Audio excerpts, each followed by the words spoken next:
رب بالمصطفى بلغ مقاصدنا واغفر لنا ما مضى يا واسع الكرم.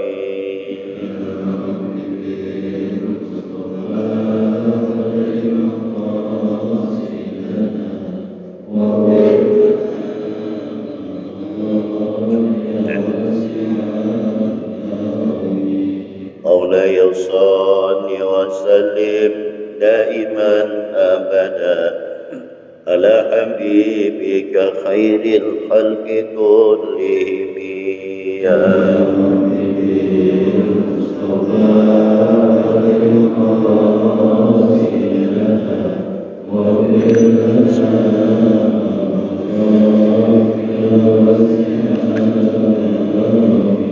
اللهم صل وسلم وبارك عليه وعلى آله. بسم الله الرحمن الرحيم. الحمد لله رب العالمين، الصلاة والسلام على أشرف الأنبياء والمرسلين سيدنا محمد وعلى آله وصحبه أجمعين. أما بعد، قال الشيخ المؤلف رحمه الله تعالى وأدام النفع به وببركة علومه في الدارين آمين اللهم آمين. اللهم علمني علما أفقه به أوامرك ونواهيك وارزقني فهما أعلم به كيف أناجيك برحمتك يا أرحم الراحمين. اللهم إنا نسألك الفتوح والمنوح والرشد وطوبة النصر وصلاح الجسد والروح. رب اشرح لي صدري ويسر لي أمري واحلل عقدة من لساني يفقهوا قولي. سبحانك لا علم لنا إلا ما علمتنا إنك أنت العليم الحكيم. لا حول ولا قوة إلا بالله العلي العظيم. بسم الله الرحمن الرحيم. وبه وإليه قال صلى الله عليه وسلم الإيمان نصفان، نصف في الصبر ونصف في الشكر. رواه البيهaqi an Anas wallahu a'lam bishawab. Alhamdulillah, puji dan syukur kembali kita panjatkan kehadirat Allah Subhanahu wa taala di malam yang penuh dengan barakah ini. Dengan izin dan inayahnya kembali kita berkumpul berzikrullah dalam rangka mencari dan mengkaji ilmunya Allah. Mudah-mudahan kehadiran kita mendapat ridha Allah Subhanahu wa taala. Mudah-mudahan kajian yang kita kaji Allah jadikan ilmu-ilmu yang bermanfaat. Amin ya rabbal alamin. Bapak-bapak saudara sekalian, lanjut pengajian kita masih membahas masalah babus sabar. Minggu yang lalu kita membahas bahwa salah satu tanda-tanda orang beriman itu dia beriktikad, ya, dengan apa? Pertama dengan lisannya, kemudian diyakini dalam hatinya, dikerjakan dalam perbuatannya. Definisi iman itu satu, iqrarun fil lisan wa tasdiqun fil qalbi wa af'alun bil arkan. Iqrar lewat ucapan dengan mengucapkan dua kalimat syahadat. Kemudian hatinya membenarkan bahwa tiada ada Tuhan yang wajib disembah kecuali Allah, dan tidak ada Nabi Muhammad kecuali utusan Allah.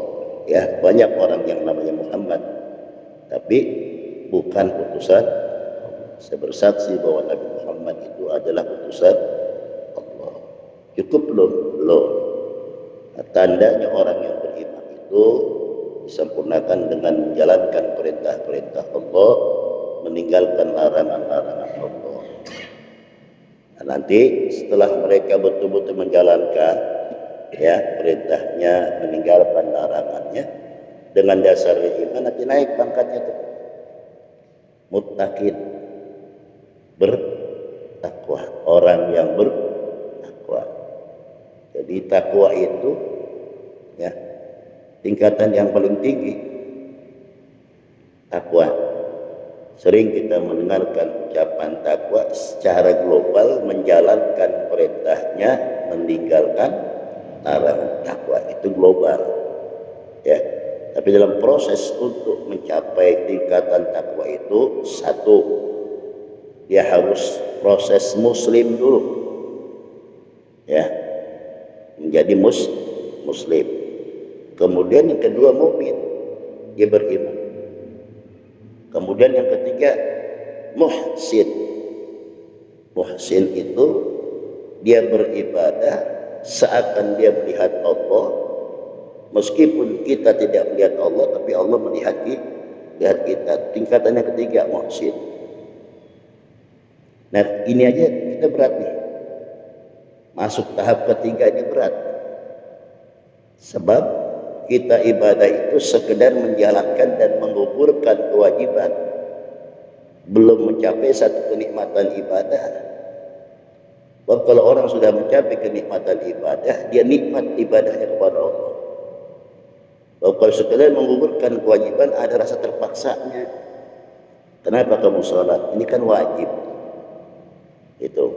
Tapi kalau orang sudah tingkatan muhsin itu, dia memang sudah kewajiban ibadah tanpa ada paksaan dan dia harus kerjakan, baik ada orang maupun enggak.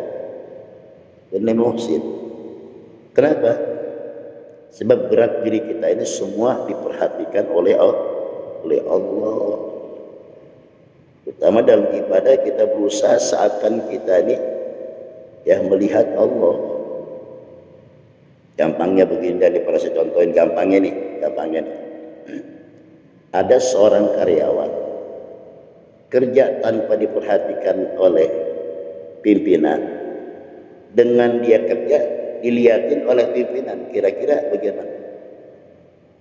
Seriusan mana? Hah?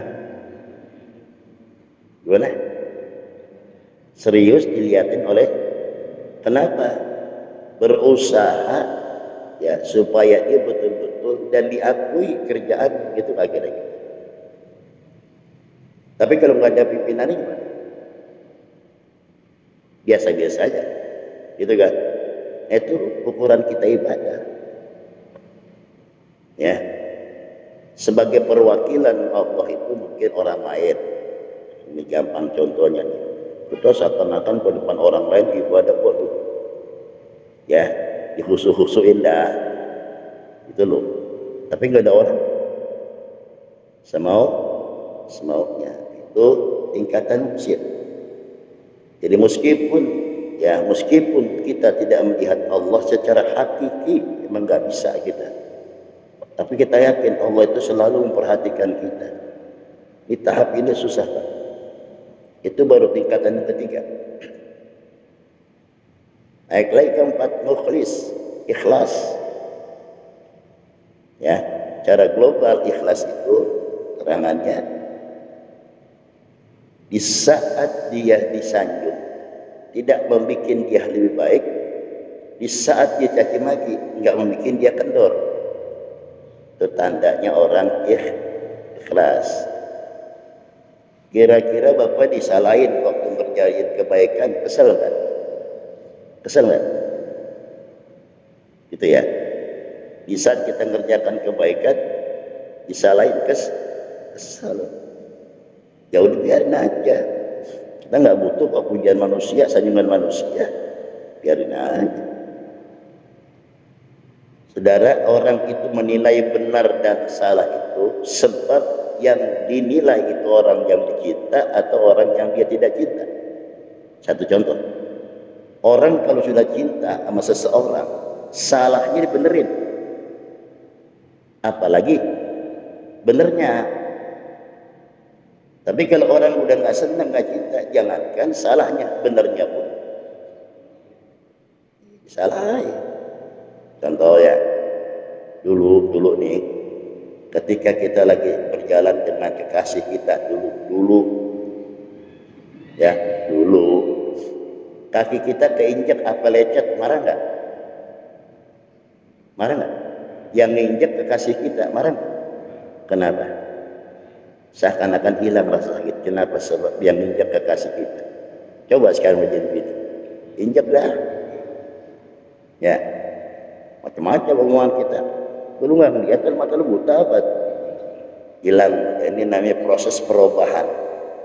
Ya, jadi saatnya kalau orang sudah berbicara cinta, salahnya pun dibenarkan, apalagi benar.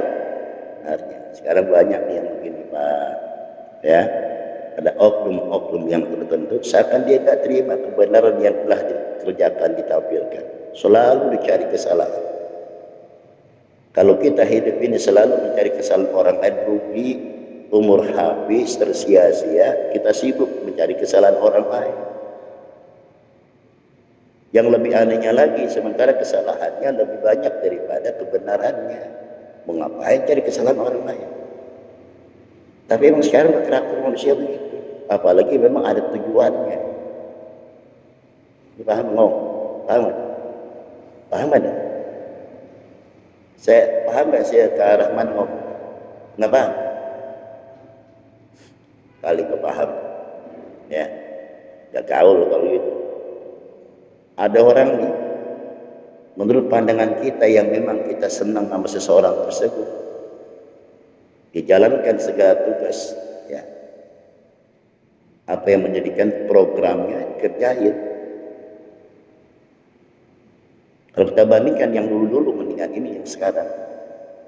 Tapi dikenakan memang orang itu nggak senang, dicari kesalahannya.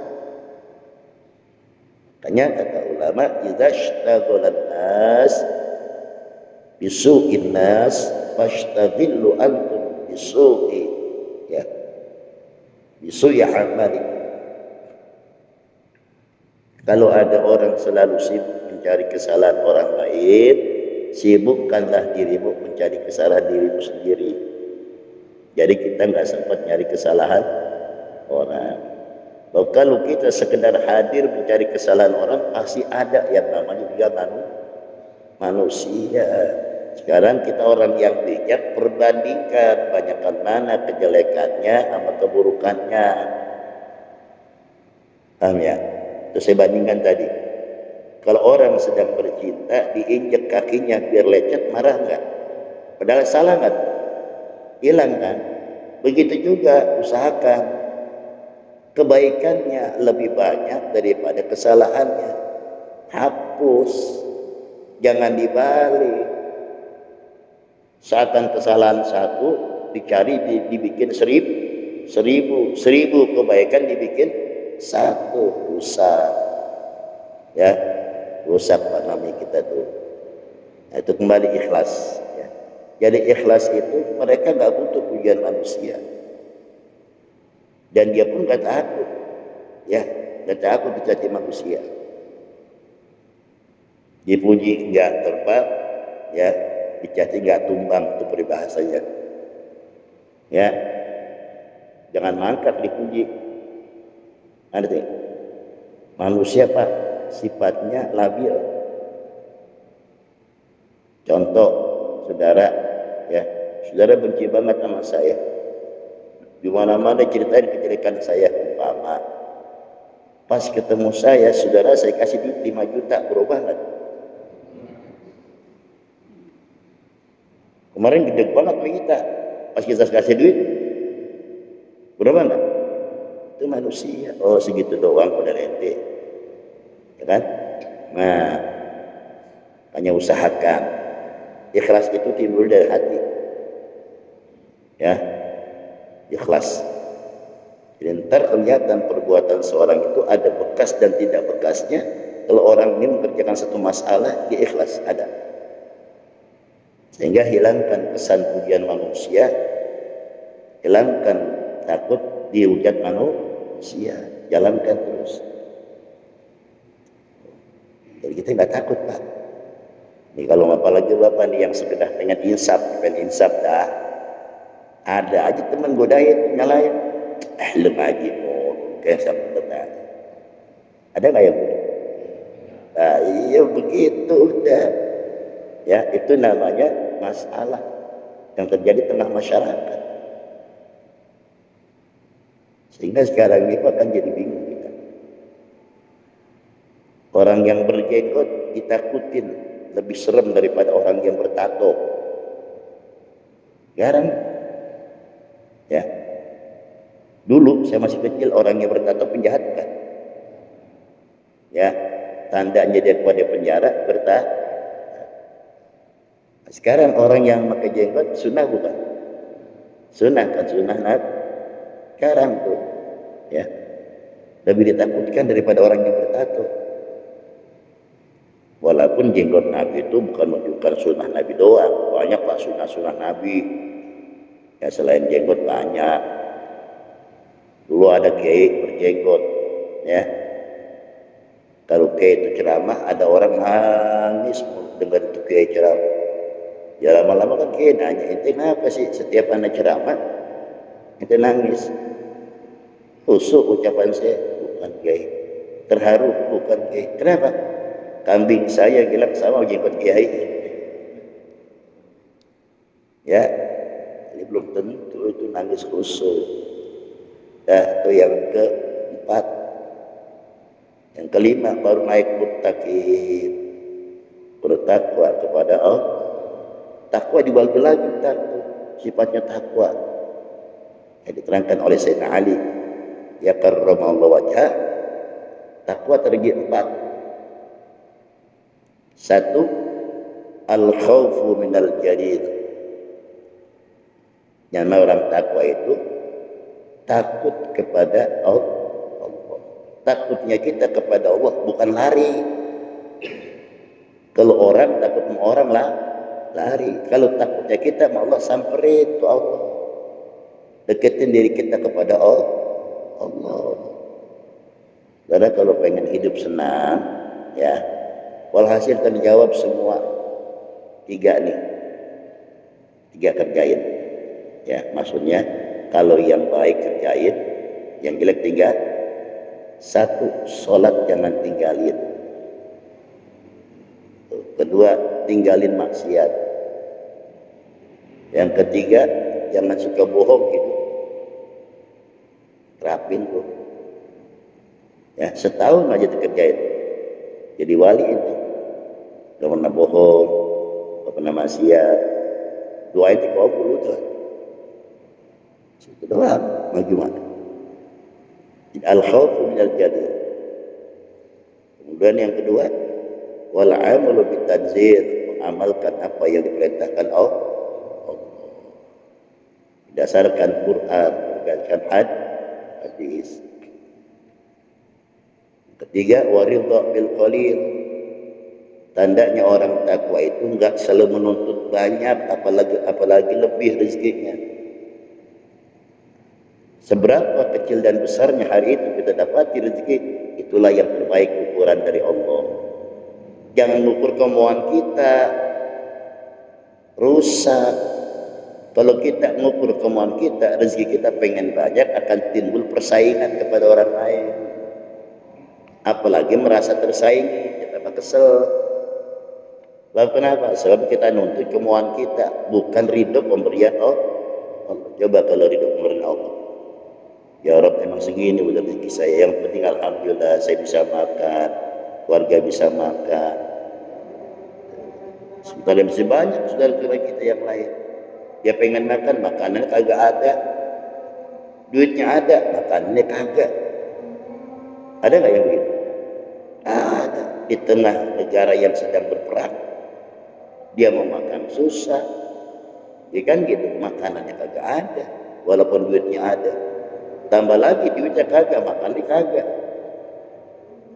Enakan mana mereka sama kita? Kalau mengukur secara biologis enakan kita, walaupun duitnya pas-pasan. Sebab apa yang kita pengen ada, dan mampu kita makan, mampu kita beli. Ada orang pengen makan, duitnya kagak, punya duit, makanannya kagak. Enakan mana? Enakan mereka apa enakan kita? Enakan mana? Enakan kita, tuh syukurin, ya. Syukurin ya Allah, alhamdulillah saya pengen makan, makanan saya masih ada yang saya makan. Orang lain enggak ada makanan. Ya. Berapa tuh yang ketiga? Ya. Yang keempat, wal isti'adad li yaumir rahil. Mempersiapkan amal-amal untuk mengantarkan kita di saat kita meninggal dunia. Ya, kita beramal amal yang baik, mudah-mudahan amal kita diterima sama Allah. Nah nanti ngiringin kita waktu meninggal dunia. Tuh, yang nganterin kita. Selalu saya katakan kita mati bukan bawa amal, kita mati diikutin oleh amal. Kalau kita bawa amal mah enak namanya bawa yang bagus-bagus, kita bawa yang jelek itu nih bawa. Hanya apa, amal ibadah yang diterima aja saya bawa, yang ditolak saya tinggalin. Nah begitu. Justru yang kita khawatirkan besok dianterin sama amal, bukan bawa, dianterin Pak. Ya, kalau Bapak nganyut dikali. Itu yang ikutin Bapak macam-macam enggak? Hah? Ada yang kuning, ya, ada sampah. Kira-kira banyakan mana yang jelek sama yang bagus? Nah, itu yang kita ngeri. Nanti kita mati nih ngikutin banyakan yang jelek, yang bagus.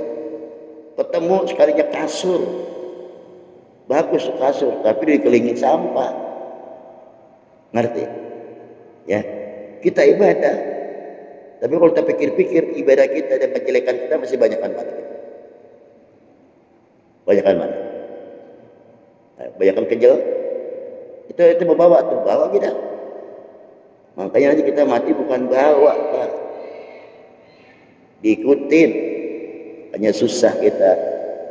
Hanya persiapkan diri kita untuk menghadap Allah, beramal-amal yang diterima, amal-amal yang soleh. Nah, dalam mengerjakan syarat semua itu ya sabar. Makanya kata Nabi, sebagian iman adalah sabar. Dalam kitab yang lain itu macam-macam keterangannya. Ada orang berjihad namanya Syaja'ah. Syaja'ah pemberani. Jadi sabar di saat dia berjihad melawan hawa nafsu, dia berani, dia berspekulasi sehingga dia orang yang menang. Termasuk jihad, sabar. Paham? Tadi kita mau ngaji hujan. Tuh, enakan di rumah apa enakan ngaji? Kata nafsu enakan di rumah, tapi kata iman enggak. Justru ini kesempatan waktu hujan, pahalanya double. Kan melawan. Ada juang melawan nafsu. Berarti malasnya itu kita lawan. Itu namanya berjuang. Jihad namanya. Jihadun nafsi, melawan hawa nafsu. Pahalanya gedean, Pak. Nanti saudara sekalian ketika orang yang meninggal dunia, ini yang udah meninggal dunia, minta sama Allah, ya Allah hidupkan kembali kami ya Allah, saya akan tebus segala kekurangan yang pernah saya tinggalkan selama hidup ya Allah. Kenapa? Sebab udah meninggal dunia, tahu kekurangannya, tahu kelebihannya. Buat yang lebih amal kebaikannya, ya Allah kalau saya tahu amal ngaji begini besar paling kenapa saya malas, nyesal. Ya Allah kalau saya tahu siksa berjasiat, ya Allah kenapa saya gak ibadah ya Allah. Makanya berbuat sebelum kita berbuat baik nyesel, apalagi berbuat yang jelek. Yang berbuat baik nyesel, kurang banyak kebaikannya. Apalagi yang nyata-nyata berbuat jelek. Sehingga kadang saya kasih saran teman-teman, ayo yang sudah pada pensiun, tebus kekurangan-kekurangan kita semasa waktu dinas dulu. Kan gitu. Kalau kita kerjakan susah. Bermasyarakat susah, sholat jamaah susah, ngaji susah kan lu mesti kerja. Hari ini Bapak masih di jalanan, gak mungkin maju langsung mandi langsung ngaji. Istirahat dulu, selesai mandi selesai udah pengajian kan gitu. Nah mumpung sudah diberikan keluangan waktu oleh Allah, kejar kekurangan. Bisa, kenapa bisa walaupun gak maksimal, tapi kan gimbangin. Aneh apa ya? Susah. Pensiun kerja bukan mikirin ibadah, kagak ngalor hidup, ngetan molor jalan. Ketemu kali ditendang-tendang, ada botol ditendang-tendang, ya sampai di pos ronda ngapain? Apply. Berarti kita apa? Ini nggak punya istiadat, nggak punya persiapan untuk menghadap Allah, gitu loh. Nah, sebagian lagi kata Rasulullah, ya, sebagian daripada iman itu syukur, mensyukuri nikmat, bersyukur Pak kita mau Allah. Nah, bersyukur kepada Allah itu ungkapannya apa? Ibadah, sholat, puasa, itu namanya cara mensyukuri nikmat Allah. Biasanya kita kalau dapat duit doang ngomong alhamdulillah, gitu ya. Kalau dapat duit, alhamdulillah. Seakan-akan nikmat itu yang paling besar. Kita lupa. Ada lagi Pak nikmat yang besar apa? Kau takdirkan ya Allah kami menjadi umat Nabi Muhammad. Kau takdirkan kami ya Allah menjadi orang yang beriman. Itulah nikmat yang terbesar. Itu. Jadi iman dan menjadi umat Nabi Muhammad adalah bagian nikmat yang besar.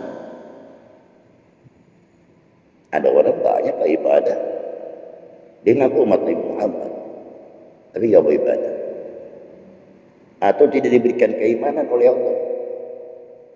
Berarti mereka rugi. Itu kenikmatan yang terbesar. Nah, kalau ini kita syukuri nikmat apa? Nikmat iman, kita syukuri. Ntar rezeki ngikutin Pak, ngikutin. Bukan berarti orang itu nggak punya, semua ngikut.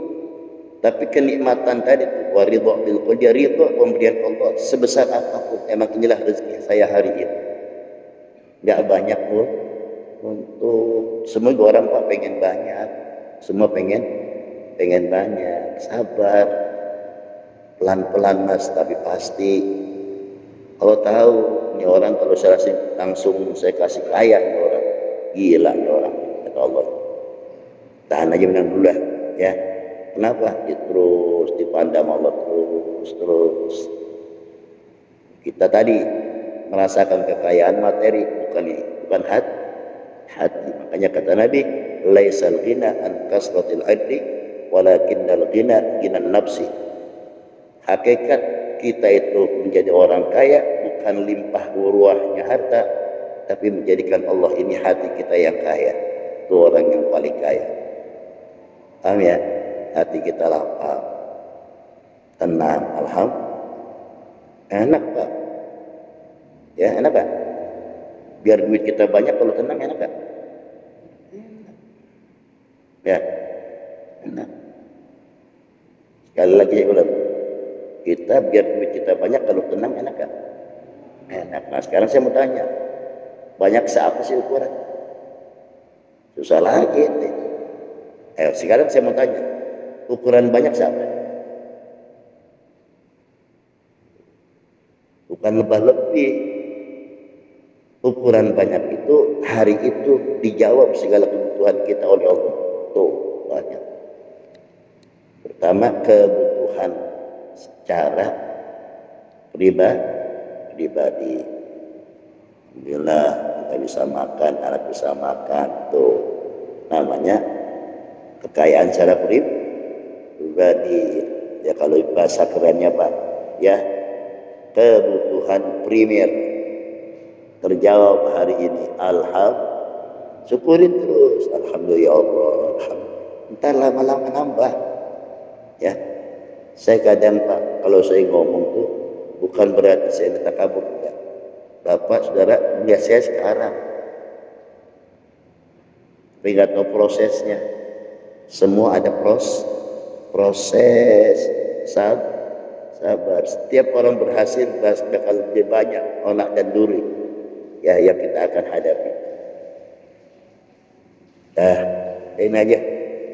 Jadi namanya kita ngaji kata Rasulullah, al-iman sinfani, iman terbagi dua, nisbun bis sabri wa nisbun bis syukri.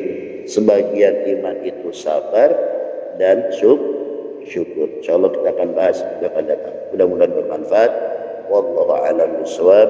Al-Fatihah. Bismillahirrahmanirrahim.